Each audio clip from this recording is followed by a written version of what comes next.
ये एक ऐसा इंसान है जिसने आईआईटी क्लियर किया, 26 की एज में अपना पहला स्टार्टअप बेच दिया 50+ करोड़ का। बहुत ही कंफ्यूजिंग था जब मैंने कंपनी सेल करी थी। I was 26 years old. मेरी मम्मी से मैं बोला करता था कि ये स्टार्टअप के प्रॉफिट से पैसा नहीं बनेगा, जिस दिन ये बिकेगा उस दिन बड़ा पैसा बनेगा एक बार में। सभी लोग बोलते हैं कि पैसा कमाने से ज्यादा मुश्किल होता है उस पैसे को रिटेन करना। तो एक फियर आता है बिकॉज मैं कर पाऊंगा मैनेज की नहीं, कहीं मैं इस पैसे को गवा ना दूं। रेप्यूटेड फर्म है, नाम नहीं लूंगा। उन्होंने मुझसे क्या करवाया, मैं डम्ब था, मेरी गलती है ना, मैं पहले से बोल दे रहा हूँ। उन्होंने they made the mutual fund होता है या उनके खुद के जो कमीशन वाले प्रोडक्ट्स होते हैं उनको पिच करने का ट्राई करते हैं, ओनली टू रियलाइज कि यार सब बेवकूफ बना रहे हैं। सडनली आप बैंक के बैलेंस देखते हो और मोबाइल नंबर जितना बड़ा बैंक बैलेंस आया। मैं डीलरशिप पे गया था, मैंने पूछा कार्ड पेमेंट है क्या, बोला हाँ सर हो जाएगा। उसको लगा मैं बुकिंग अमाउंट पे कार्ड पेमेंट की बात कर रहा हूँ, तो मैंने बोला नहीं भाई पूरी कार मुझे कार्ड से स्वाइप करके लेनी है। तो वो घबरा गया, बोलते सर आप पागल हो क्या। आई स्ट्रांगली बिलीव इन मैनिफेस्टेशन। आज मैं लाइफ में कुछ भी करता हूँ मुझे लगता है यार सोल्यूशन निकल आएगा, कितना ही बड़ा रिस्क ले लो पता है कि कुछ ना कुछ तो हो जाएगा। क्यों, खुद पे बिलीफ है। सबसे जो things became worse is when class 10 की क्लास टीचर मेरे घर आ गई एक आईआईटी दिल्ली के एमबीए वाले बंदे को लेके, कन्विंसिंग माय पेरेंट्स की Aman has made the biggest mistake of his life. 90+ hour work जो आजकल चल रहा है बहुत ज्यादा लिंक्डइन में, वो आप नहीं करते हो। जब आपके बुढ़ापे के दिन हो जाएंगे है ना, जब आप 70-75 साल के हो जाओगे, तब आपको ये नहीं याद रहेगा कि यार जब मैं 25 साल का था तो मैंने 90 घंटे काम किया था।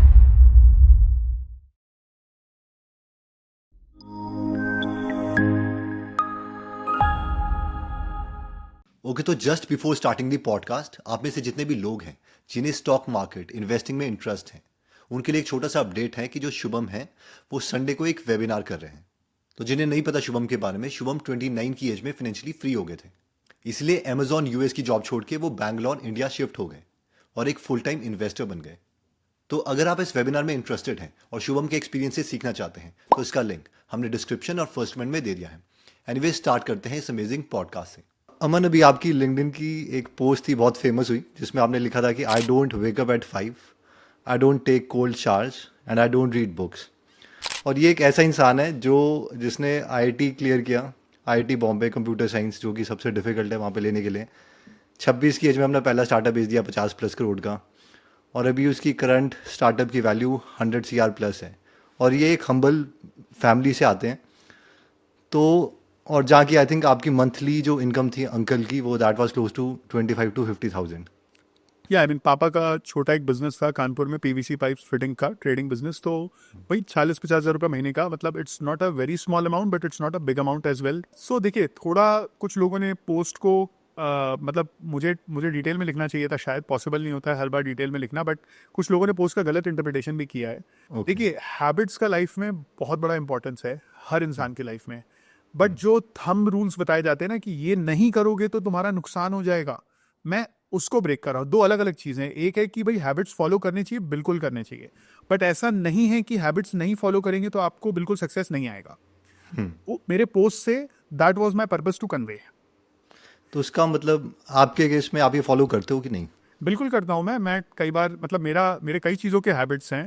जैसे मेरा 12:30 लंच टाइम फिक्स है, राइट। कस्टमर मीटिंग्स होगी मैं शिफ्ट करा दूंगा, या जो भी रहेगा छोटा मोटा काम मैं शिफ्ट करा देता हूँ, कोशिश करता हूँ नहीं करूँ। लंच टाइम फिक्स है, रात को डिनर टाइम फिक्स है। बहुत सारे हैबिट्स है जो मैं फॉलो करता हूँ। रात को खाने के बाद फॉर श्योर विदाउट फेल 1 घंटा वॉक करता हूँ मैं। तो बहुत सारे हैबिट्स मैंने बना रखे हैं, बट मेरे हैबिट्स जो ऐसे हैं जो मेरे लाइफस्टाइल, मेरे रिक्वायरमेंट्स, मेरे एस्पिरेशंस, उसके हिसाब से मैंने बिल्ड करे हुए हैं, रादर दैन किसी इन्फ्लुएंसर की वीडियो देख के फोमो में आके बिल्ड करे हुए हैं। मतलब बहुत से लोग हैं जो, मतलब इमेजिन आप नाइट शिफ्ट में काम करते हो, अब आपको बोल दिया जाए 5 बजे उठो, आप 5 बजे नहीं उठ रहे हो तो आप सक्सेसफुल नहीं हो सकते। तो इसका ये मतलब नहीं है ना कि बहुत सारे एंटरप्रेन्योर्स हैं जो इंडिया में बैठ के यूएस कस्टमर्स को बेच रहे हैं अपना प्रोडक्ट, वो बेचारे रात भर जगते हैं। तो वो क्या 5 बजे उठ नहीं रहे तो उनकी लाइफ बर्बाद है क्या, वो सक्सेसफुल बिजनेस नहीं बना रहे हैं? ऐसा नहीं है। तो मैं जस्ट वो कन्वे करना चाह रहा था मेरे पोस्ट के थ्रू कि हैबिट्स होने चाहिए लाइफ में, बट जो लोगों ने टेम्पलेट बना रखी है वो टेम्पलेट जरूरी नहीं है। आप खुद की टेम्पलेट अलग से बना सकते हो कि कौन से हैबिट्स मुझे फॉलो करने हैं। दोनों में बहुत डिफरेंस है। राइट, तो उसको ब्रेक किया जा सकता है इवेंचुअली। एग्जैक्टली। आप अपने हिसाब से देखिए कि आपकी लाइफ का रूटीन क्या है, आपका नेचर ऑफ वर्क क्या है, आपके एस्पिरेशंस क्या है, आपके लिमिटेशंस क्या है।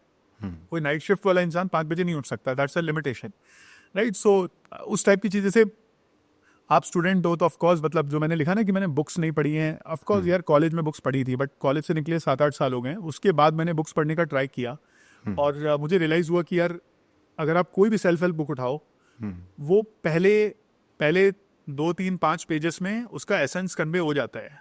हम्म। बाकी के 200-250 पेज में वो सेम चीज़ को 50 अलग अलग तरीके से रिपीट करता है। राइट। ये फैक्ट है, मैंने बहुत सारी बुक पढ़ी है, right? Think and Grow rich, atomic habits and you know this and that and all. I figured out कि अल्टीमेटली शुरू में ही वो एक आध मैसेज आ जाता है उसका कम्युनिकेट। इसीलिए तमाम ऐप्स हैं जो कि समरी बताती हैं बुक्स की, जिसमें मेन मैसेज बता दिया जाता है, राइट? मुझे उससे ज़्यादा इफेक्टिव तरीका लर्निंग का लगा है, पॉडकास्ट सुनना। एक चीज़ ऐसी होती है कि आप बुक्स मत पढ़ो, बट इसका ये मतलब नहीं कि अपनी लर्निंग स्टॉप कर दो। Learning should be a very important habit, ज़रूरी हैबिट है।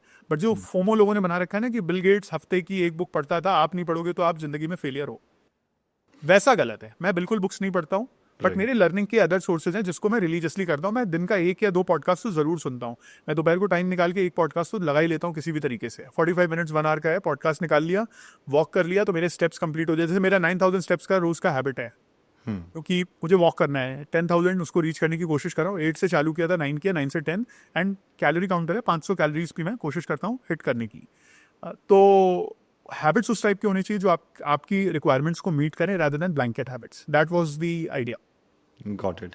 एक और पोस्ट थी जिसमें आपने लिखा था कि 90+ आवर वर्क जो आजकल चल रहा है बहुत ज़्यादा लिंक्डइन में, वो आप नहीं करते हो। और एक हमने पॉडकास्ट पहले भी किया था, उसमें भी आपने कहा था कि जब आईटी की तैयारी भी कर रहे थे तो आप 2 सेट मारते थे 4-4 घंटे के। यस। तो इसमें क्या है पीछे? यार इसमें सिंपल सा लॉजिक है कि मतलब पहली बात तो इसमें दो तीन चीज़ें हैं। पहली बात तो यार quality matters more than quantity. आप ऑफिस में 15 घंटे पड़े हो बट आप कुछ प्रोडक्टिव काम नहीं कर पा रहे हो, कोई फायदा नहीं है। जब आपके बुढ़ापे के दिन हो जाएंगे, है ना, जब आप 70-75 साल के हो जाओगे, तब आपको ये नहीं याद रहेगा कि यार जब मैं 25 साल का था तो मैंने 90 घंटे काम किया था। आपको ये याद रहेगा कि यार मैंने मेरे पेरेंट्स के साथ, अपनी वाइफ के साथ, अपने किड्स के साथ कितना टाइम स्पेंड किया, मैं कौन कौन से प्लेसेस घूमा। यार डेथ बेड पे किसी ने नहीं बोला कि यार मैंने अपना वो प्रमोशन लेके बिल्कुल तीर मार दिया कोई, जिसकी वजह से मेरी आज जो कफन है वो सोने की बनी है। तो आई फील कि दिन के 8 से 10 घंटे, ऑफकोर्स 5-6 days a week, depending on आपका नेचर ऑफ बिजनेस क्या है।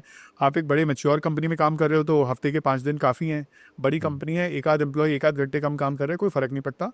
स्टार्टअप में हो तो यार मतलब संडे को भी थोड़ा बहुत एज अ फाउंडर मुझे तो करना पड़ता है। मैं मेरी टीम से एक्सपेक्ट नहीं करता हूँ। पर फर्स्ट स्टार्टअप में भी आपका यही माइंडसेट था? यार फर्स्ट स्टार्टअप में थोड़ी ज़्यादा मेहनत लगी थी ऑनेस्टली। थोड़ा डिफरेंस क्या आता है, फर्स्ट स्टार्टअप में थोड़ा धक्का मारा था। चीज़ों को सक्सेसफुल करने के लिए आपको खींचना पड़ता है, आपको पूरी मेहनत लगानी पड़ती है, जी जान एक कर देनी पड़ती है। सो आई थिंक आपने अभी लेवरेज की बात करी, तो I think financial leverage is also one thing जो कि काफ़ी हेल्प करती है। So coming to wealth, I think आपने अपना पहला स्टार्टअप बेचा, so how did you decide to invest that money? And आपने basically I want to understand कि वो उसमें आपका क्या थॉट प्रोसेस है। आई थिंक आपकी कंपनी में तो आपका थॉट प्रोसेस समझ में आ गया। राइट। यार बहुत ही कंफ्यूजिंग था जब मैंने कंपनी सेल करी थी। I was 26 years old. 6 दिसंबर 2021 को पैसा बैंक में आया था। मेरी मम्मी पापा गए हुए थे दिल्ली, मेरे कज़न की शादी थी। और ऑफ कोर्स मतलब सडनली आप बैंक के बैलेंस देखते हो और मोबाइल नंबर जितना बड़ा बैंक बैलेंस आया, या शायद +-1 डिजिट व्हाटएवर, तो एक फीलिंग आती है, पैनिक फील होता है। बिकॉज सभी लोग बोलते हैं कि पैसा कमाने से ज़्यादा मुश्किल होता है उस पैसे को रिटेन करना, मेंटेन करना एंड ग्रो कराना। तो एक फियर आता है, बिकॉज कोई चीज़ आपने नहीं करी है तो आप घबराते हो कि यार मैं कर पाऊंगा मैनेज कि नहीं, कहीं मैं इस पैसे को गंवा ना दूं, कहीं मेरी गलत हैबिट्स ना बन जाएं, कहीं मैं इसको वेस्टफुल चीज़ों में ना डाल दूं। सबसे बड़ा चैलेंज क्या आता है, आपको खर्चा करने की आदत है, 1 लाख 2 लाख 5 लाख 10 लाख, उतनी आदत है। सडनली आपके पास करोड़ों में अमाउंट है, टेंस ऑफ करोड़ में अमाउंट है, एंड आपको बोला जाए यार ये प्रॉपर्टी खरीद लो, ये म्यूचुअल फंड में इन्वेस्ट करो, एंड आपको एकदम लार्ज अमाउंट डालना पड़ रहा है। तो एक बार तो घबराता है, मतलब घबराहट होती है। एंड मेरे साथ प्रॉब्लम क्या थी, किसी से सजेशन भी नहीं ले सकता। पापा जो है खुद जीरो से हैं। मेरे पेरेंट्स आज भी ये फ्लैट जहाँ मैं रह रहा हूँ, ये लगभग आई थिंक 13 करोड़ का नेट था। मम्मी से आप पूछोगे ना कितने में खरीदा, उनके मुंह से निकलेगा 13 लाख। अभी भी उनका कैलिब्रेशन लाख में, करोड़ तक गया नहीं है। हम रह रहे हैं इस घर में 2 साल हो जाएंगे मार्च में रहते हुए। तो एक पैनिक की सिचुएशन थी हमारे घर पे ऑनेस्टली जब पैसा आया था कि क्या करना है इसका। मैंने कुछ वेल्थ मैनेजमेंट फर्म से बात करी थी, जो स्टैंडर्ड है, मैं नाम नहीं लेना चाहूँगा, बट घूम फिर के उसमें चैलेंज क्या आता है कि यार उनका खुद का म्यूचुअल फंड होता है या उनके खुद के जो कमीशन वाले प्रोडक्ट्स होते हैं उनको पिच करने का ट्राई करते हैं। I also went through that stage where I was pitched such products only to realize कि यार सब बेवकूफ़ बना रहे हैं, है ना। तो मेरे एक दूर के कज़न हैं, वो मेरे सीए हैं, मतलब मेरे 5th कज़न है। सोच लो आप कितनी दूर की रिश्तेदारी है। But he is my CA for the last 6-7 years now, and काफ़ी वो मुझे मेरे कज़न लगते हैं, मेरे से एज में 20 साल बड़े हैं, तो वो काफ़ी अपने छोटे भाई की तरह मुझे एकदम अनबायस्ड फेयर एडवाइस देते हैं, तो मैं उनकी बात आंख बंद करके मानता हूँ। तो उन्होंने मुझे पूरा कैलकुलेशन करके बताया था, जो रियल एस्टेट में इन्वेस्ट अगर करते हैं तो गवर्नमेंट का रूल है कि अगर आप अनलिस्टेड कैपिटल गेन हो रहा है, right, long term capital gain on unlisted securities which is company के शेयर्स आप बेच रहे हो, तो उसमें उस टाइम पे, अभी तो रूल चेंज हो गए, बट उस टाइम पे 2021-22 में 20% प्लस सरचार्ज आपका टैक्स लाइबिलिटी आती थी। अभी सरचार्ज का स्लैब कम कर दिया गया है, 37% था उस टाइम पे। Surcharge is basically additional tax on top of your income tax. तो सरचार्ज मिला के जो है 0.2% आपका 20%, यानी कि 0.2 मल्टीप्लाई बाय 37% सरचार्ज है तो 1.37 आप करोगे, और 4% सेस होता है तो इंटू 1.04, तो ये फिगर आता है 28.49%। तो 28.5% का टैक्स आ रहा था, और मेरे CA ने बोला कि आप रियल एस्टेट में अगर पैसा इन्वेस्ट करते हो तो आपका ये जितना अमाउंट आप रियल एस्टेट में डालोगे ये एज पर सेक्शन 54F पूरा टैक्स फ्री हो जाएगा। अभी 10 करोड़ की लिमिट डाल दी गई है उस पर भी, उस टाइम पे ये लिमिट नहीं थी। मेरे CA जो है वो हमेशा मुझे बोलते हैं यार तुम बड़ी कंपनी बनाने निकलोगे, सब कुछ क्लीन रखना, तो कोई ये मत सोचना कि मैं इसको कैश ले लूँ, मैं इसको जुगाड़ कर लूँ, मैं इसको बाहर भेज दूँ। टैक्स चोरी कभी नहीं करनी है ना, कोई ब्लैक मनी और वो सब कभी नहीं करना। आज हमने प्रॉपर्टीज़ में पैसा इन्वेस्ट किया कुछ amount, most of the amount, in fact ये एक घर लिया, एक आध और इन्वेस्टमेंट्स किए रियल एस्टेट में, because Harshita was a share holder in my company, तो 1 प्रॉपर्टी पर शेयर होल्डर इज अलाउड। तो मैं, मेरी वाइफ हर्षिता और मेरे मम्मी, मेरे पापा, हम चारों लोग मेरी कंपनी में शेयर होल्डर्स थे। तो हर एक को एक एक प्रॉपर्टी का गवर्नमेंट अपॉर्चुनिटी अलाउ करती है as per the law. So accordingly हमने रियल एस्टेट इन्वेस्टमेंट्स करे हैं। उसमें मैथ सिंपल सी है कि मान लीजिए आपको 100 रुपये का कैपिटल गेन हुआ, अब 100 रुपये को अगर आप प्रॉपर्टी में इन्वेस्ट नहीं करते हो तो वो अमाउंट हो जाता है आपका 71.5 रुपीज़, 28.5% टैक्स लग गया। बट अगर आप रियल एस्टेट में इन्वेस्ट करते हो, ठीक है, 100 रुपये आपने प्रॉपर्टी में डाल दिए, 100 रुपये अज्यूमिंग कि उसमें स्टैम्प ड्यूटी ब्रोकरेज सब आ गया, गवर्नमेंट अलाउ करती है कि आपके उस प्रॉपर्टी को खरीदने में जितने खर्चे लगे सब आप प्रॉपर्टी के एक्सपेंस में जोड़ सकते हो। तो मैंने 100 रुपये की प्रॉपर्टी खरीदी, अब 3 साल बाद मुझे लगभग 6 रुपये रेंट आ जाएगा, 2 रुपये पर ईयर के हिसाब से, 2 से 2.5% रेंटल यील्ड होती है, उसमें टैक्स कटेगा, थोड़ा बहुत मेंटेनेंस कटेगा, तो 6 रुपये आपका रेंटल यील्ड हो गए, 2+2+2। आप मान लो कि ज़्यादा कुछ अप्रिसिएशन नहीं हुआ, क्योंकि रेजिडेंशियल रियल एस्टेट में ज़्यादा अप्रिसिएशन नहीं होता है, तो 4 से 5 रुपये आप मान के चलो आपका अप्रिसिएशन हो गया टोटल, पर ईयर भी नहीं, 3 साल के across. So as per law 3 साल आपको प्रॉपर्टी होल्ड करनी होती है, 3 साल से पहले बेची तो टैक्स एग्जेम्पशन कैंसिल हो जाएगा। तो जो आपका 100 रुपये का प्रॉपर्टी आपने खरीदा, 3 साल बाद उसको 104 में बेचोगे, तो 104 में आपने सेल किया, प्लस 6 रुपये आपको रेंटल यील्ड मिल गया, राइट। तो नेट आपका जो 71.5 रुपीज़ होता वो 110 रुपये हो गया। अगर आप टैक्स पे करते और आप रियल एस्टेट नहीं करते तो आप 71.5 पे जाते, रियल एस्टेट लिया तो आप 110 पे चले गए।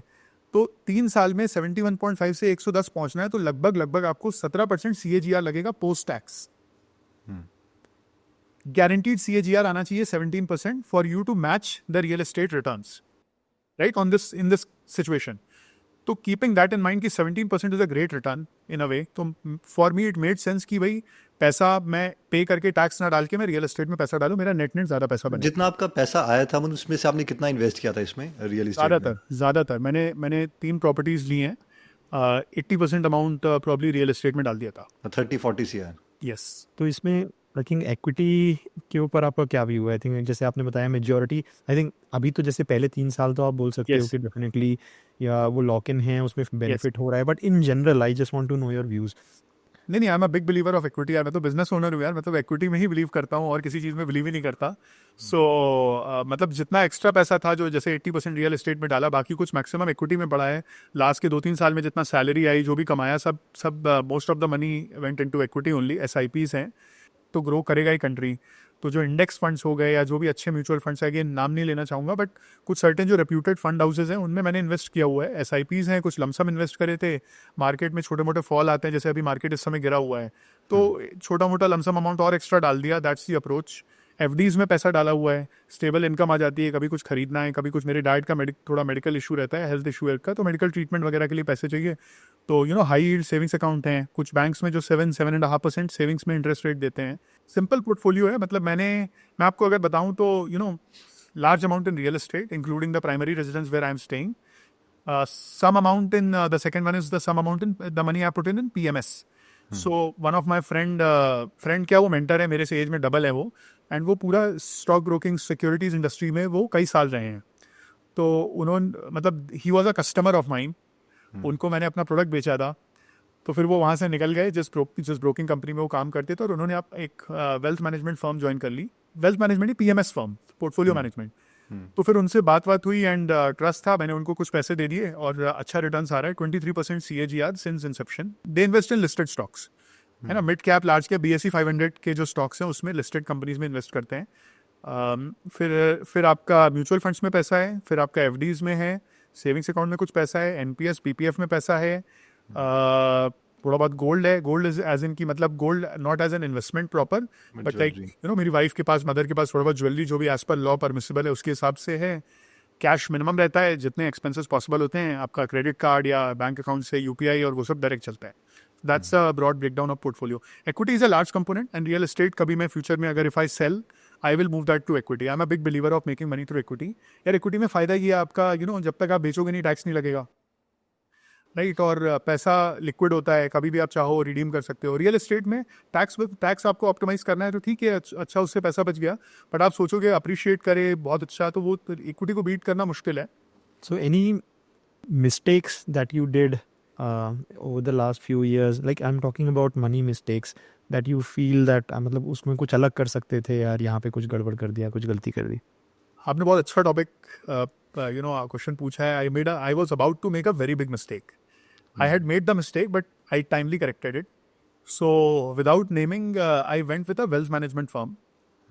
दे were managing my wealth prior to acquisition, तो छोटा मोटा पोर्टफोलियो था, a few tens of lakhs which they were managing, and उनका वही होता है ना, डायरेक्ट म्यूचुअल फंड में इन्वेस्ट करा रहे हैं तो कोई कमीशन नहीं है, flat fees certain per month charge करते थे। रेप्यूटेड फर्म है, नाम नहीं लूँगा।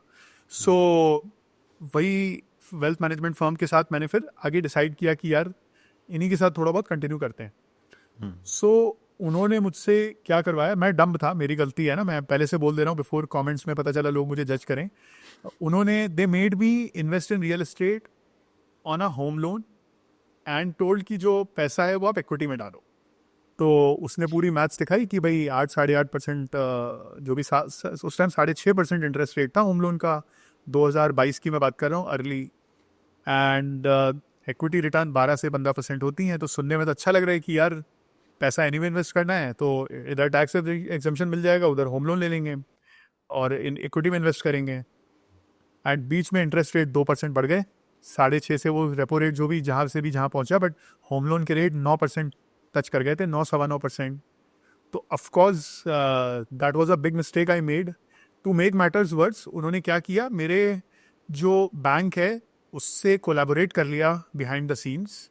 बैंक मैं लेके आया और मैंने वेल्थ मैनेजर को पकड़ा दिया कि यार पेपर वर्क आप संभाल लो, मेरा काम आसान हो जाएगा। बैंक से कोलैबोरेट कर लिया, बैंक को बोला कि यार इसकी क्या भाई, मैंने बड़ा अमाउंट का होम लोन लिया है तो मेरी इनकम जस्टिफाई होनी चाहिए, इनकम से वो लोन अमाउंट जस्टिफाई होनी चाहिए। मैंने तो बिजनेस बेचा है, मेरी वेल्थ उससे बनी है, ऐसा मेरी सैलरी तो उतनी ज़्यादा थी नहीं। पोस्ट एक्विजिशन एक्सोटल में मुझे सैलरी मिल रही थी, बट जितने अमाउंट का मैंने रियल एस्टेट इन्वेस्टमेंट करे और जितने का लोन लिया था उतना जस्टिफाई नहीं हो रहा था सैलरी। तो बैंक ने मुझे बोला कि सर आपके म्यूचुअल फंड यूनिट्स भी हम कोलेटरल में लेंगे। तो mutual fund units lien mark कर दिए गए। मेरा प्रॉपर्टी कोलेटरल है, उसका एक परसेंटेज मुझे लोन मिला जा रहा है, but because it's a large exposure तो म्यूचुअल फंड यूनिट्स भी लोन में डलवा दिए गए। Now here I am paying a very high EMI and I am also making the mistake of putting my mutual fund units in collateral जिसको मैं cell नहीं कर सकता, राइट। और फिर they were making me invest in PMS and AIF with 3-year lock-in. That's when it rang the bell कि यार ये क्या किया जा रहा है, मुझे लॉक इन प्रोडक्ट्स जिसमें हाई कमीशन मिलेगा वेल्थ मैनेजमेंट फर्म को, उसमें इन्वेस्ट कराया जा रहा है और ये पैसा होम लोन से निकल के आ रहा है, बैंक भी कमाएगा, वेल्थ मैनेजर भी कमाएगा, एक जना जो बेवकूफ़ बन रहा है वो है मैं। तो मैंने अर्ली ऑन ये चीज़ समझ ली। ऑफकोर्स वो PMS AIF तक बात पहुंची नहीं, होम लोन हो चुके थे।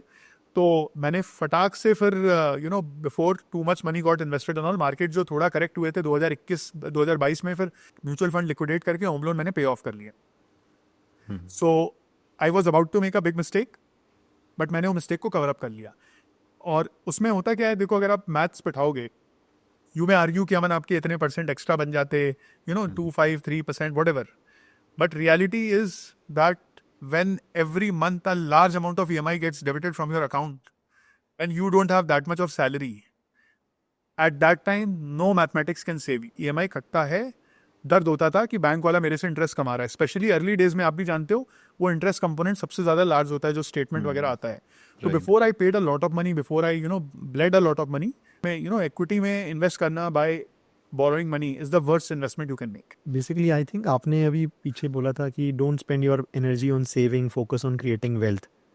थोड़ा सा आप उस पॉइंट को कवर कर सकते हो कि how it applies to people starting out their careers and also like for you personally. Sure. So यार, इन एवरीथिंग, सेविंग की बात करें, इन्वेस्टमेंट की बात करें, अर्निंग की बात करें, one common linkage is your time. आपको अल्टीमेटली क्या करना होता है, अपने टाइम पे हाईएस्ट आरओआई निकालना होता है. तो अब आप 1 घंटा लगा के 100-200 रुपये, 500 रुपये बचा रहे हो, या 1 घंटा लगा के 10,000 रुपये कमा रहे हो, बस उसी का फ़र्क आ जाता है. अगर मेरे पास अनलिमिटेड टाइम होता तो I would invest most of my time in saving my money, because time की कोई लिमिट नहीं है. जब पूरा पैसा जितना ऑप्टिमाइज होना है सब हो जाएगा, उसके बाद मैं कमाई की सोचूंगा. बिकॉज सेविंग मेरे कंट्रोल में है, बड़े आराम से हो जाती है सेविंग. जहाँ जहाँ कॉस्ट कट करना है कट कर लो. बट अनफॉर्चुनेटली टाइम लिमिटेड है. दिन में 24 घंटे हैं जिसमें आप 8-10 घंटे सोओगे. 8 घंटे सोओगे आप, 1-2 घंटा जो भी अपना होता है ना पर्सनल का एक्टिविटीज़ हैं, तो दिन के 12-15 वर्किंग आवर्स हैं. 8-10 घंटा आप उसमें अपने ऑफिस का काम करोगे, तो बचते आपके पास 2-3 घंटे हैं. अब सवाल क्या आता है, वो 2-3 घंटे में आप किस चीज़ में इन्वेस्ट कर रहे हो. अनफॉर्चुनेटली इंडिया में क्या है ना, आवरली सैलरी का कॉन्सेप्ट नहीं है. यूएस में when I was interning, salary was in dollars per hour, not monthly और not whatever, dollars per hour. India में पैकेज बोल देते हैं, एनुअल इतना है, बस खत्म बात. तो once you start calculating your earning in per hour unit, you will realize the value of your time. आप इनकम को छोड़ो, टाइम का वैल्यू देखो, and then you start seeing कि यार मैं किसी चीज़ में टाइम इन्वेस्ट कर रहा हूँ, तो मैं मेरी सैलरी अगर 1,000 रुपये पर आ रहा है, तो मैं ऐसा काम तो नहीं कर रहा हूँ जिसमें 200 रुपये बच रहे हैं 1 घंटा बर्बाद करके. बिकॉज वो तो मेरा मार्केट रेट है. मेरी कंपनी जो मुझे पूरे साल के अक्रॉस सस्ते में खरीद रही है, वो मुझे 1,000 रुपये पर आवर दे रही है. तो मैं अगर अपना खुद का करूँगा तो मेरा 1,500, 2,000, 3,000 का पर आवर मैं अर्निंग कर सकता हूँ, और मैं 300 रुपये बचाने में लगाऊँ. तो that is my simple objective.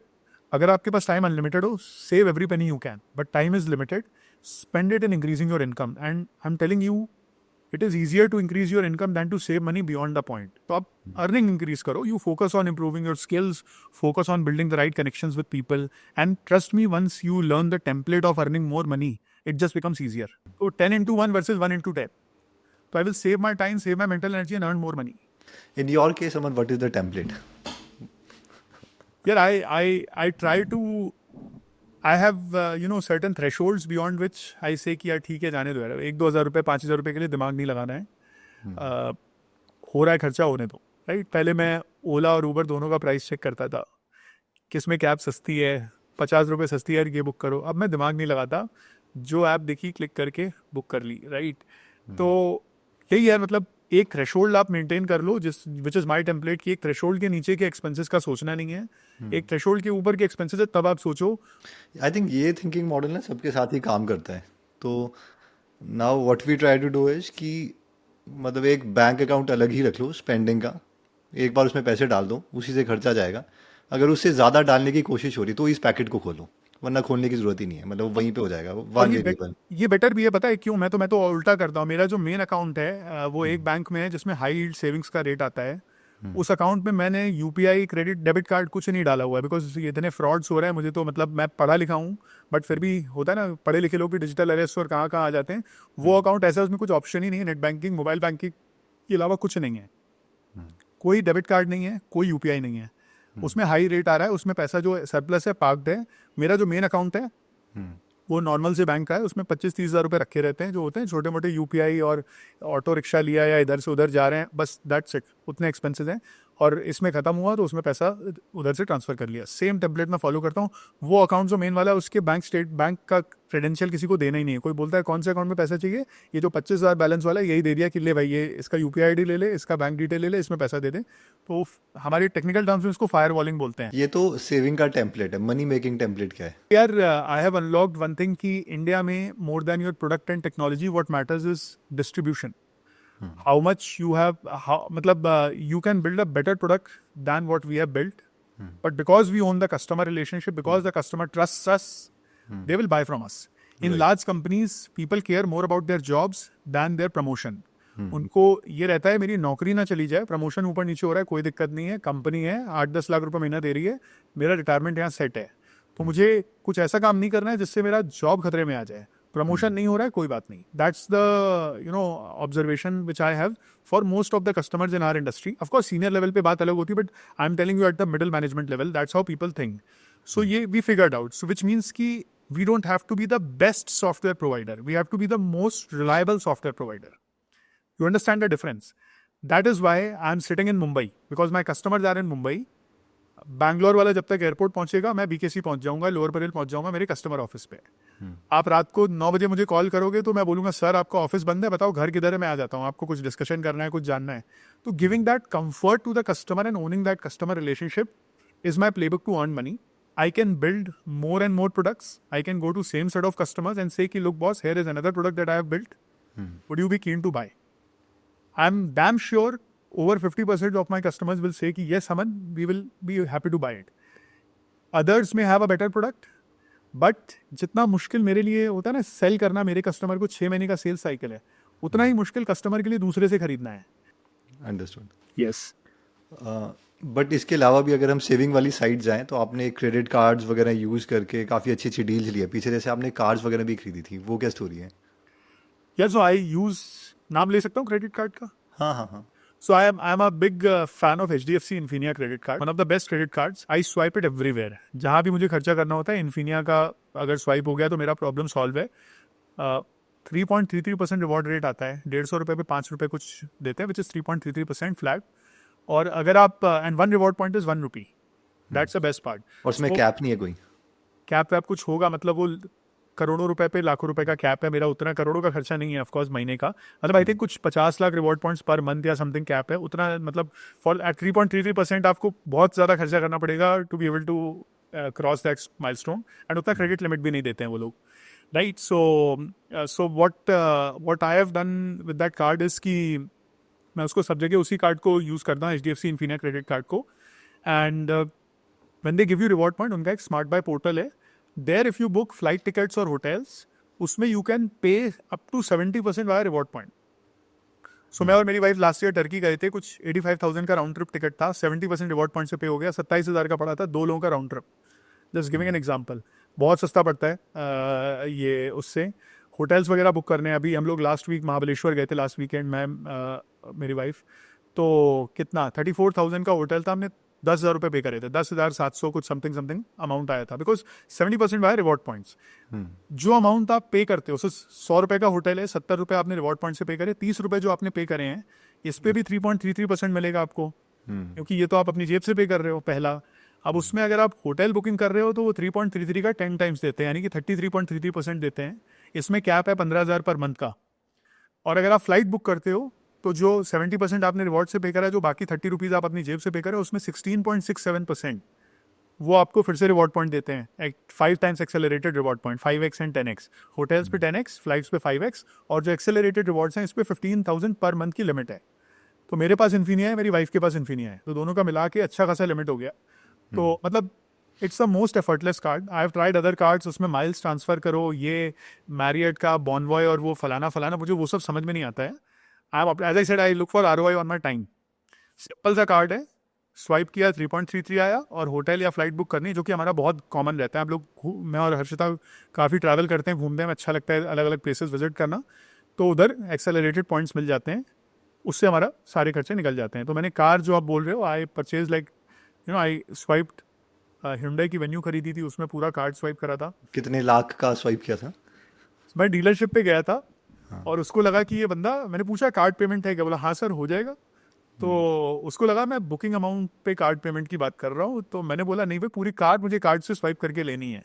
तो वो घबरा गया, बोलते सर आप पागल हो क्या. मैंने बोला भाई आप रेट बताओ ना यार, आपका पॉस मशीन है ना, गाड़ी 15 लाख की है, स्वाइप में हो जाएगी. बोलता है हाँ हो जाएगी. मैंने कहा बात खत्म. बोलता है सर एक्स्ट्रा फीस लगेगी. मैंने कहा कितनी लगी. बोलता है 1%.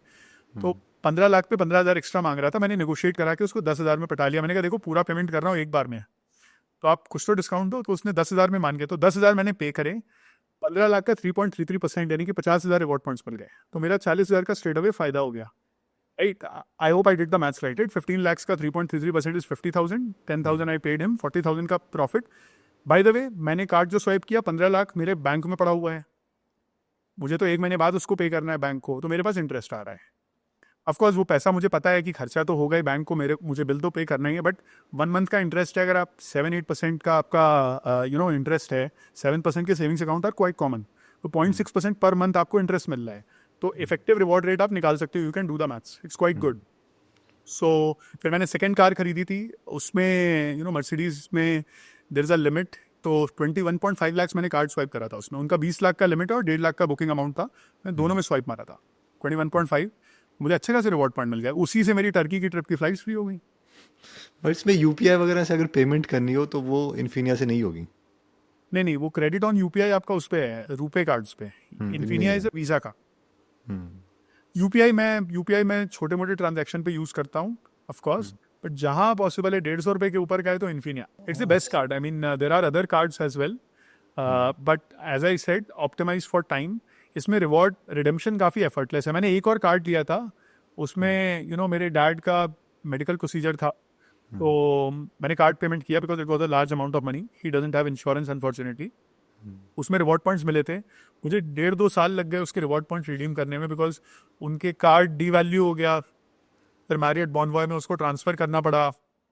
मैरियट बॉन्वॉय तब यूज़ होगा जब मैं मैरियट में रहने जा रहा हूँ, मैरियट के होटल्स के प्राइस फ्लक्चुएट करते हैं, उनके रिवॉर्ड पॉइंट्स वर्सेस, तो क्लियर कट नहीं होता है बिकॉज आपने ट्रांसफ़र कर लिए पॉइंट, बट वही होटल आज 50,000 रिवॉर्ड पॉइंट का है, कल 40,000 का है, परसों 60,000 का है, और दूसरे होटल्स हैं वो 1 लाख रिवॉर्ड पॉइंट के हैं सेम डेट्स पे, तो you don't know clear cut reward rate that you are getting, right? And one reward point is not equal to 1 rupee. It may be more, it may be less, it may be dramatically less, you don't know.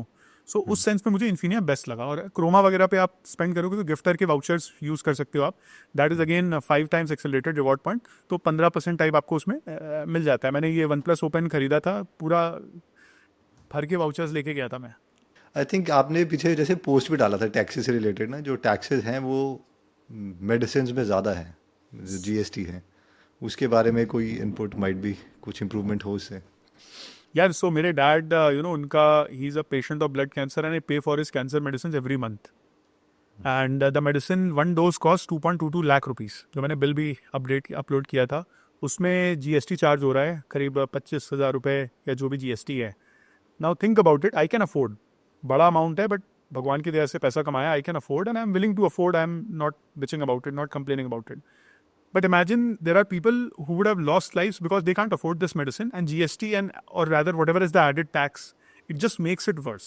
बीमारी अमीर या गरीब नहीं देखती है, बीमारी कोई इंसान हो, right? Blood cancer doesn't look at कि whether you are rich or poor or whatever.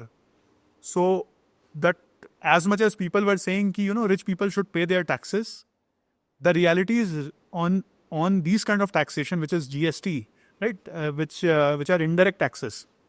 I think indirect बोलते हैं, right? Direct is income tax, indirect is GST. Indirect taxes are same for everyone. आप गरीब हो, आप अमीर हो, सबके लिए सेम है। एंड द रियलिटी इज अमीर आदमी टैक्स पे करके अपनी जान बचा लेगा, इनडायरेक्ट टैक्स की मार पड़ रही है गरीब आदमी को। No medicine should be taxable is what I feel. Health insurance should not be taxable. आप जीएसटी 18% है, 18.1 कर दो, किसी को दर्द नहीं होगा, 0.1% दिखेगा भी नहीं। आई थिंक मेरा एक क्वेश्चन था अबाउट रिस्क टेकिंग एबिलिटी। सो आप मतलब I think soon after college I think you started your startup and तो मतलब how did you gather the courage? And एक चीज़ और है कि इज इट समथिंग जो कि you are born with it और इज इट समथिंग जो आप डेवलप करते हो ओवर टाइम? सो शुभम, मैं आपका लास्ट क्वेश्चन पहले आंसर करता हूँ। Risk taking ability with time develop होती है। This starts from 2011 when I was 15 years old, right? मैंने एक सबसे बड़ा तब रिस्क लिया था अपना स्कूल छोड़ के। 11th में जब मैं आया तब मैंने क्या हुआ मेरे साथ कि मैंने 10th में स्कूल टॉप किया था। अब 11th क्लास में मैं टीचरों की स्पॉटलाइट में मैं ही, और स्कूल अच्छा है तो पनिशमेंट्स भी अच्छे हैं, पनिशमेंट अच्छे हैं तो भाई आप बाहर निकलिए, आप टॉपर हो गए, अपने घर पे हो गए। तो मैं एक टाइम के बाद फ्रस्ट्रेट हो गया। मैंने 2-3 महीना 11th क्लास का स्कूल अटेंड किया, फिर मैंने बोला यार मुझे IIT प्रिपरेशन के लिए मैं सीरियस हूँ, मुझे स्कूल छोड़ना है। तो जब मैंने स्कूल छोड़ा, मैंने एक डमी स्कूल ज्वाइन करा जहाँ पे थोड़े बहुत पैसे वैसे दे दो आप, मतलब एक्स्ट्रा वो लेंगे पैसे और आपको अटेंडेंस नहीं करनी पड़ेगी। स्कूल ज्वाइन करा, मेरे पेरेंट्स यार ज़्यादा पढ़े लिखे नहीं है, मेरे डैड 7th पास है ना, तो उनको ज़्यादा आइडिया नहीं है। और मेरे डैड बहुत शॉर्ट टेम्पर्ड हैं। और स्कूल की टीचर ने खूब पापा को सुनाया कि आपको ज़्यादा लगता है कि आपका बच्चा कुछ उखाड़ लेगा, तीर मार लेगा, वगैरह वगैरह वगैरह वगैरह। मेरे पापा मतलब ज़िंदगी में पहली बार होगा वो किसी की चुपचाप सुन के आ गए। Right, I am still thankful for him कि वो चुपचाप सुन के आ गए, कुछ पलट के सीन नहीं क्रिएट हुआ। उसके बाद सबसे जो things became worse is when class 10 की क्लास टीचर मेरे घर आ गई, एक IIT दिल्ली के MBA वाले बंदे को लेके, convincing my parents कि अमन has made the biggest mistake of his life by joining by a dummy school and leaving the school। मैं 15 साल का था यार, आधी एज, अभी 30 का इस साल होऊंगा। और मेरी एकदम फटली की यार, मतलब स्कूल में तो यार लोग टीचरों से डरते हैं, आजकल के बच्चों को पता नहीं, हमारे टाइम तो डरते थे। आई एम श्योर आप लोग सेम एज ग्रुप के हो, टीचरों से बहुत फटती थी। टीचर आ गई समझाने और मैं बहुत स्केप्टिकल था कि IIT दिल्ली में कौन सा MBA होता है, BTech होता है IIT में, मुझे नहीं पता था MBA होता है। मतलब फर्जी बंदा लेके आई है, बेवकूफ़ बना रही है ये। वो पूरा समझा रही है मेरे पेरेंट्स को, मेरे से ज़्यादा मेरे पेरेंट्स से बात हो रही थी। मम्मी पापा घर पे थे और भाई मम्मी पापा पलट गए कि बेटा तुम्हारी टीचर सही बोल रही है, तुम गधे हो, तुम अब वापस स्कूल जाओ। टीचर ने बोला कि आप प्रिंसिपल वाला टेंशन मत लो, वो सब हम संभाल लेंगे, एडमिशन इसका दोबारा हो जाएगा। फिर स्कूल अपना रिटेंशन में लगा है कि यार एक टॉपर बंदा जा रहा है छोड़ के। मेरे 10th में 97 पॉइंट समथिंग परसेंटेज थे, it was quite good for the, I was school first time. तो बस पेरेंट्स मेरे अड़ गए, टीचर के सामने बोलते हैं कि अभी तुम बोलो, अब भी बोलो। अब मैं हमारे आई एम श्योर आपके पेरेंट्स ने किया है इस टाइप का, राइट, अब भी बोलो सामने, ये सब नहीं, कटघरे में मुझे डाल दिया। फिर क्या हुआ, मम्मी मेरा मुंह देख के समझ गई कि यार ये तो चीज़ें गलत जा रही। मैं मेरी मदर के काफ़ी क्लोज हूँ, उन्होंने मैम को बोला मैम 1-2 दिन का टाइम दीजिए, हम इसको कन्विंस करते हैं, फिर आपसे बात करेंगे। अब मैम इसमें क्या बोले, गई मैम, पीछे से मैं बिरज गया, मेरे पास सुनो मम्मी, पापा के गोडाउन में नौकर की कमी है ना, मैं पाइप बेच लूंगा, मैं मुझे इस स्कूल में पढ़ाई लिखाई नहीं करनी, मैं पढ़ाई लिखाई छोड़ रहा, भाड़ में गई पढ़ाई लिखाई, भाड़ में गया IIT, मुझे कुछ नहीं करना है, मैं गोडाउन में बोरी पैक करूंगा। पेरेंट्स हैड नो ऑप्शन, क्या करोगे, अब टीचर को बुला लो, समझ गई मम्मी। अब यहाँ तक लग रहा है कि चलो चीज़ें सॉर्ट आउट हुई, नहीं, जिंदगी कठिन होती है। 1 महीने बाद, 1 महीना नहीं गुजरा था और इन लोगों ने IIT JEE हटा के वो JEE मेन JEE एडवांस वाला लफड़ा कर दिया, जिसमें वो रूल आया था 2013 बैच के लिए। मैं 2011 से तैयारी चालू करी, 2013 बैच में मैं IIT देता, IIT का एग्जाम, और 2013 के लिए रूल आया कि अब बोर्ड्स के मार्क्स का वेटेज होगा। फर्स्ट टाइम वो रूल आया था कि बोर्ड्स, पहले तो बोला बोर्ड्स के मार्क्स का वेटेज होगा, तो मेरी भी फटली, पेरेंट्स की भी फटली, और मम्मी तो चालू हो गई कि भाई तुमसे बोला था, टीचर समझा रही थी, typical Indian parents, right, teacher समझा रही थी तुम्हें ज़्यादा बुद्धि लगानी है, ये है वो है। बोला सुनो, मेरे 10th में इतने परसेंटेज आए थे, मैं 12th में भी ले आऊँगा, आप मेरा टेंशन मत लो, मम्मी को बोला। और फिर कुछ करके उनका रूल आया कि टॉप 20 परसेंटाइल में होना चाहिए। मैंने कहा 20 परसेंटाइल साला, इंडिया में बहुत आबादी है, तमाम लोग एग्जाम देते हैं, दुनिया अलग अलग टाइप के लोग हैं, इतना तो कर ही लेंगे। एंड फॉर्चुनेटली फिर 20 परसेंटाइल का कट ऑफ आया था 77.8% CBSE का, because the dummy school was CBSE, I was in ICSE board. तो मेरे 90% के ऊपर आ गए थे 12th में। That was the first time I took the risk, है ना।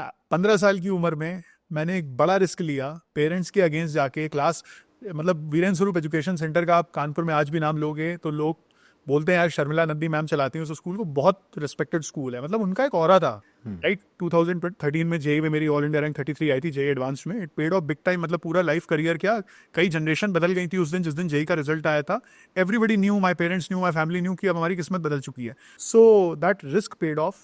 उसके बाद मैंने लाइफ में और रिस्क लिए हैं। IIT बॉम्बे कैंपस में मैंने फ्रीलांसिंग चालू करी थी कॉलेज के साथ साथ। काफ़ी लोग बोलते हैं कि टाइम बर्बाद कर रहे हो इतने अच्छे कॉलेज में हो, but that give me first test of business. मेरी कॉलेज में इंटर्नशिप लगी थी टावर रिसर्च कैपिटल में, which was suppose to be one of the best internships, but मुझे US में जाना था इंटर्नशिप करने। मैंने कंपनी में अप्लाई किया था, मेरा सिलेक्शन हो गया था रूब्रिक करके, जहाँ पे मैंने इंटर्नशिप करी थी, एंड टावर रिसर्च की इंटर्नशिप मैंने डिच मारी थी।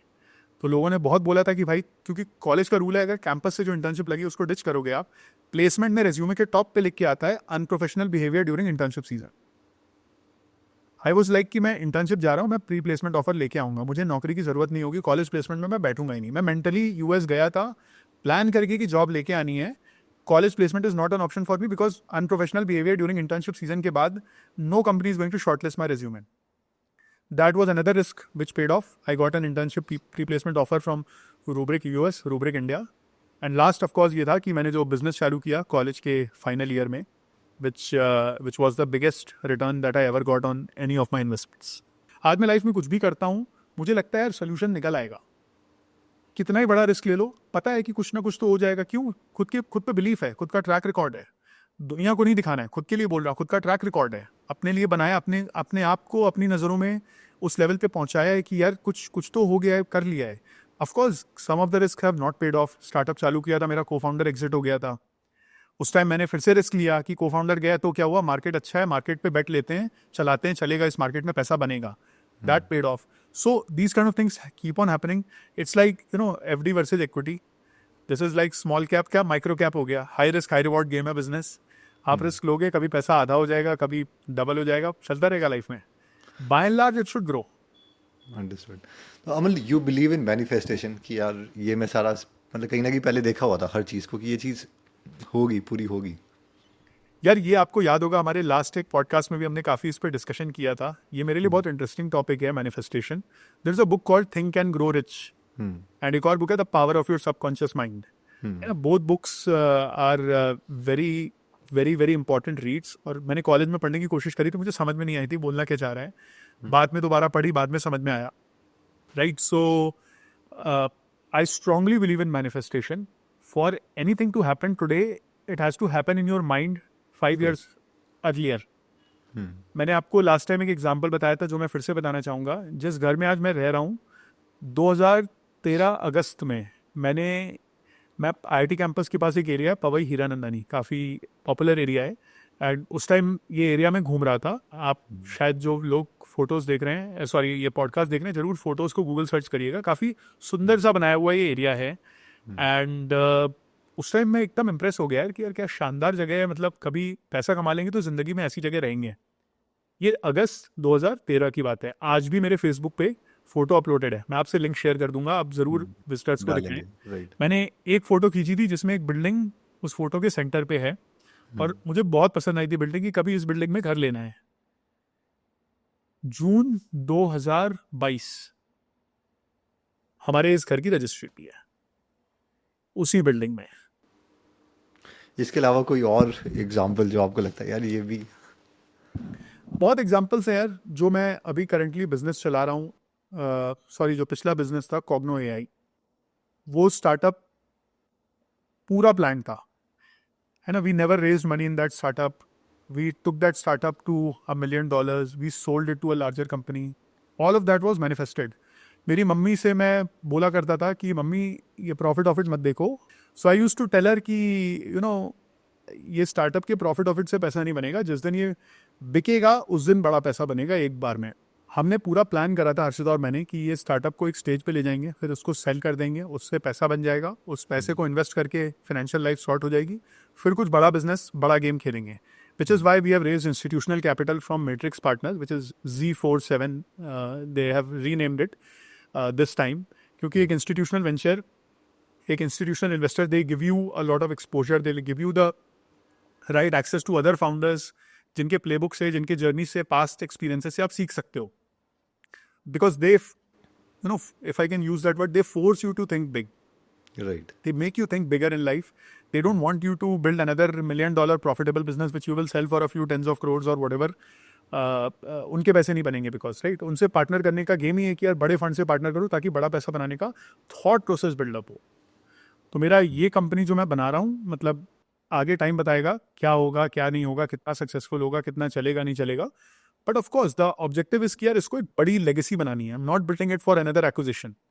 Acquisition make sense when you are at a stage in life जहाँ पैसे मैटर करते हैं, and acquisition gives you that money and comfort कि आपको घर, गाड़ी, घर आ रहे हो तो टेंशन नहीं है कि आज खाने में क्या है, फ्लाइट महंगी है, ये सब ना सोचना पड़े। Once you have reached that stage in life, incremental value of money goes down. For me it's like ठीक है, another few crores won't change my life. Of course it matters, of course I told you right, I 5,000 बच रहा है, 15,000 बच रहा है, मैं बचाता हूँ, but another crore will not make me buy a bigger house. Right. So that's why the focus now is to build a big lasting company, जिसको मैं proudly hopefully कभी स्टॉक मार्केट में लेके जाऊँ। Got it. अभी जो company की value है वो कितनी है? पेपर वैल्यूएशन है Which is 105 crores और समथिंग टाइप है, पेपर वैल्यू है। ऑनेस्टली पेपर वैल्यू है। That's not the right approach to value the company. भाई सिंपल है, मैट्रिक्स और हमारे डिस्कशन हुए कि आप कितना पैसा डालोगे. उन्होंने बोला इतना पैसे हम डालेंगे. तो मैंने बोला यार इतने पैसे पे मैं इतनी इक्विटी में ही एग्री करूंगा. उन्होंने थोड़ा आगे पीछे नेगोशिएट किया, मैंने पैसे में आगे पीछे नेगोशिएट किया, एक नंबर आ गया, वी सेड फाइन, बात खत्म. ये हमारा वैल्यूएशन हो गया. तो वैल्यूएशन पेपर मनी है. हम लोग उस time pre revenue, pre product, pre everything पे, फाउंडर्स का पोटेंशियल, पास्ट ट्रैक रिकॉर्ड, वो सब देख के उन्होंने पैसा इन्वेस्ट किया था. Valuation was a number that arrived. ऐसा नहीं है कि 105 करोड़ वैल्यूएशन है तो मेरी जेब में 105 करोड़ रुपए पड़े. राइट. वैसा अभी like what is the revenue, अगर एनुअल रेवेन्यू की इफ इट रेवेन्यू वगैरह, see we are private company, I Okay. Am not allowed to share those figures. But yes, जितना रेवेन्यू हमने पहले वेंचर में 4 साल लगे थे, उतना रेवेन्यू 4 क्वार्टर अभी कंप्लीट नहीं हुए, उससे ज़्यादा हम पहुंच गए. आई थिंक आपने अभी जो इससे पहले वो बोला ना कि भाई 99% लोगों के लिए वो वर्कआउट नहीं करेगा, उसे सुन के आई थिंक मुझे अपनी स्टोरी याद आ गई. और बेसिकली मेरे में क्या हुआ था कि आई मतलब सेम स्टोरी है, बस मैंने द ओनली डिसीजन वाज कि मैंने मतलब कि डमी स्कूल नहीं ज्वाइन किया था. Okay. I continued with the same school and मतलब जो पोटेंशियल था वो एक्चुअली में हो नहीं पाया. मतलब आई थिंक 5000 कुछ रैंक आया, मतलब जबकि अगर अलग से तैयारी करता तो होपफुली शायद कुछ अच्छा हो सकता था. तो एनीवेज, तो जब मेरी सिस्टर की बारी आई, बट उसके बाद मतलब एक ठीक ठाक कॉलेज मिल गया, तो आई सेड कि चलो ठीक है कर लेते हैं join, this is a good college है वो. तो जब बहन की बारी आई तो मैंने बोला कि यार अब बहन को तो अच्छे से तैयारी करानी है, उसको मैंने डमी स्कूल में डलवा दिया. जैसे 4 साल छोटी है, एंड उसने 11th क्लास करी और उसने हाथ खड़े कर दिए. ओके. उसने बोला भैया मेरे तो साइंस बस की नहीं है, मैं तो वापस कॉमर्स में चली. तो तो भाई, तो आई थिंक आपने जब वो बोला ना 99% लोगों के लिए वो गलत डिसीजन है, तो मैंने बोला तो- देखो मैंने दोनों गलत डिसीजन लिए. मतलब तो इनफैक्ट मैं मेरे अपने family- लिए और अपनी बहन के लिए, मेरे फैमिली में भी एक हैं, अभी कोई आईआईटी की तैयारी कर रहा था, मेरा देखा देखी उन्होंने उसको एडवाइस कर दी कि तुम डमी स्कूल ज्वाइन करो. उसने बेचारे ने जब डमी स्कूल ज्वाइन कर लिया और उसका फर्स्ट ईयर में सिलेक्शन नहीं हुआ.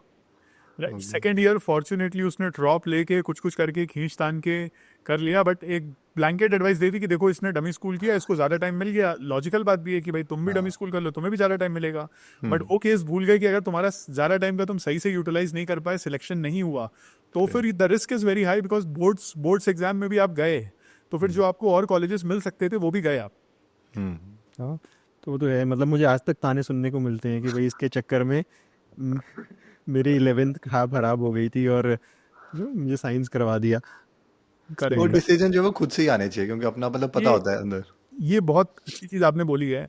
एक जोक मैंने पढ़ा था, let me try and recall. So Mozart symphony बजाता था. तो मोजार्ट एक बहुत डिफिकल्ट सिम्फनी बजाता था. कोई तो जो मतलब मुझे सिम्फनी वगैरह एग्जैक्ट डिटेल नहीं पता, मैंने जस्ट पढ़ा था ये, और मोजार्ट के बारे में मुझे कोई आइडिया नहीं है, बट मैं जस्ट पढ़ा हुआ सुना रहा हूँ. तो कोई बंदा मोजार्ट के पास गया और बोलता है कि यार ये वाली सिम्फनी मैं बजाना चाहता हूँ, आपकी क्या एडवाइस है, ये है वो है. और बहुत डिफिकल्ट वाली सिम्फनी बजाने की कोशिश हो रही थी. मोजार्ट बोलता है मत बजाओ. तो बोलता है लेकिन आप तो बजा रहे थे. तो मोजार्ट बोलता है लेकिन मैं पूछ नहीं रहा था किसी से. You got the point. हाँ. If So you have to eventually- ask someone ki should I join a dummy school Right. or not, please don't do that. If you have to ask someone whether I have to do business or not, Don't do please it. stick with a stable job, don't do business. If you have to ask someone whether I have to take this risk in my life or not, please don't do that. Okay, Aman, I think it was amazing podcast और बहुत value मिली होगी viewers को. Thank you so much for coming. Thank you so much for inviting. I hope it was helpful. Yeah, thank you. Thank you, Aman.